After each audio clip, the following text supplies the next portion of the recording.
past video, I had my final installment of Christmas in July. This card here, I did multiples of it. Some I put the red on top and some I put the green on top.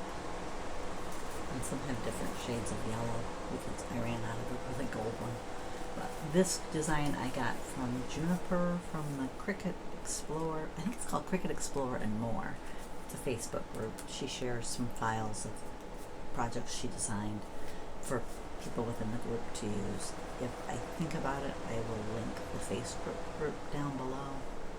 I have to rely on my memory to remember to do that. So I only got one joy card done because Design Space. I did this one. I was working on different projects, and I was doing this one. He says, "Are you hungry for lunch?" So he made lunch. So I stopped and came back. Design Space did an update. And after that, my projects wouldn't load. And it wanted to charge me for things I already own and for things that I have the right to use through Access for free. I know my subscription is good for another week or two. And I thought, well, let me just hit the checkout button because I know you have a confirmation screen, and I've seen some people say, oh, sometimes it glitches and it tells you and then it doesn't actually charge you anything.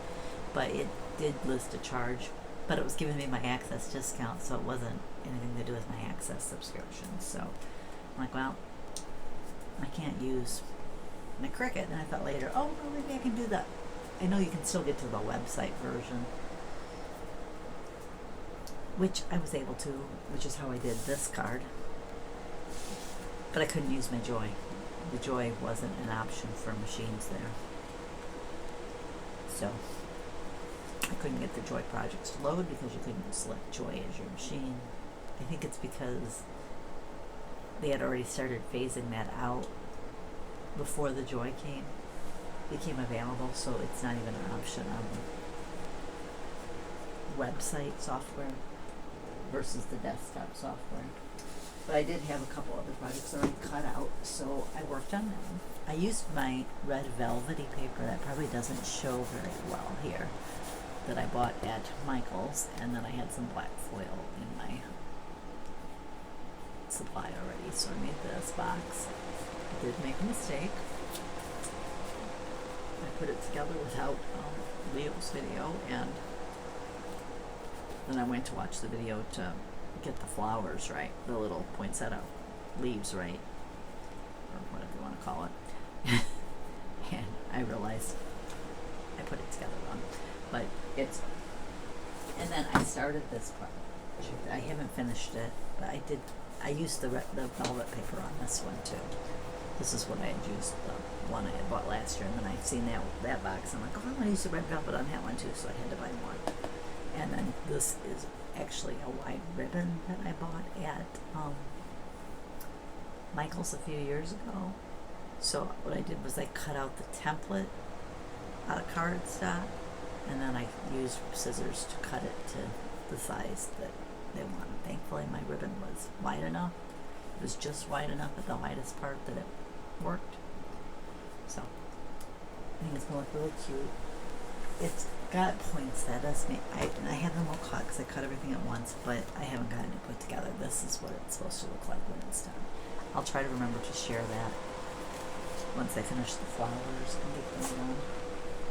But that's all my Christmas in July projects. I'm hoping to at least do a little bit of Christmas monthly, though I'm doing pretty good on cards. I do need to go in and add a sentiment to all these cards, plus the ones that I shared last week that I didn't have a sentiment in. I need to go through and do that.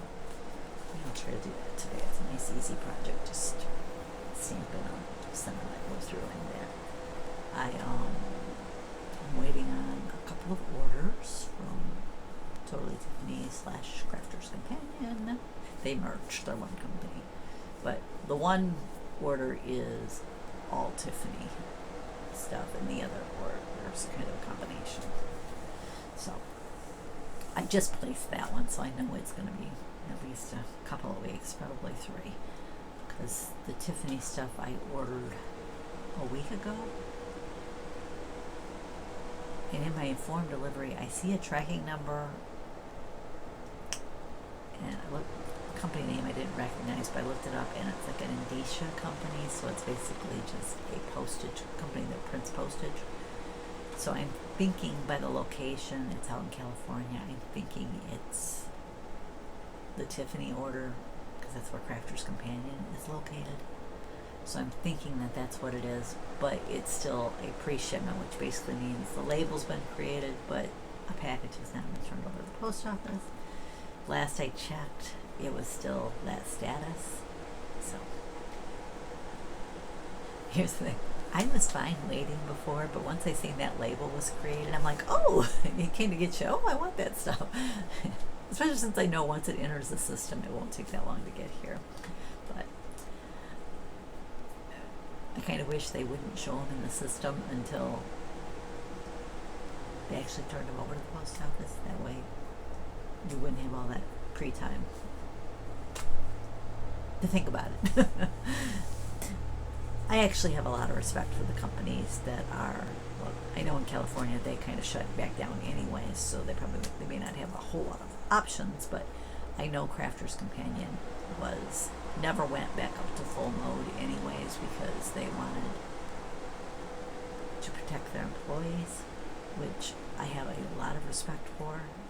If I was still able to work, I would hope that I would work for a company that would do the same, even though I know I wouldn't have been. There's no, well, now, I was going to say there's no slowdown, but now there is with who they have in charge, but it's detriment, what he's doing is detriment to the Postal Service, but I'd want any company that myself or my family members, or really anyone works for, to be as safe as possible during a time like this. I mean, safety should always be priority, but when you're in the middle of a pandemic, it's a different type of safety issue than with it. I mean, a company wouldn't have a machine without safety guards. They'd be in trouble if they did. Social distancing, mask wearing, that's your safety guards on the machine. It's the same thing. Just like I don't get this fervor over mask. I'm sorry. If that mask only protected the person wearing it, I'd say fine, don't wear a mask. That's your right. If you want to endanger your own life, risk a virus that can possibly kill you, even if it doesn't kill you, if you get it, they're finding 50% of the people are being left with heart and lung problems that they're probably going to have for the rest of their lives. It's not worth the risk.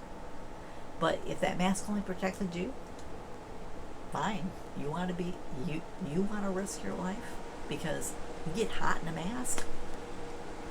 You're welcome. Be an idiot. But here's the thing, that mask doesn't protect you. When I wear a mask, it doesn't protect me. It protects everyone I come in contact with. So if you're not wearing a mask, you're endangering lives. It's plain and simple. It's science. You can't argue with science. I know there's way too many people out there who don't believe in science. Don't get your information from politicians who have a secret agenda, and some of who are touting things that have been proven wrong. Hydroxychloroquine is not a cure for the virus. It's been proven time and time again. Touting it as a cure only takes it out of the hands of people who need that medication to survive. Any doctor or dentist that prescribes it for a patient should lose their license. If they prescribe it as a prevention for coronavirus when it's been proven that it really doesn't work, they should lose their license. You're taking it out of the hands of people who physically need it to give false hope to somebody that for a doctor to do would go against their hypocritical oath. It's dangerous. It's stupid. You should instead take the time to explain to your patient that no, this doesn't work. And here's the thing, I take that med for my health. So I probably have a little bit of a bias towards people taking it out of my hands. But it took 6 months for it to work for me. 6 months. So if it takes 6 months, takes that long to help with coronavirus, you could get the virus and die in that time. Sorry. I'll probably cut this out again. Thanks for joining me. I'll catch you next time.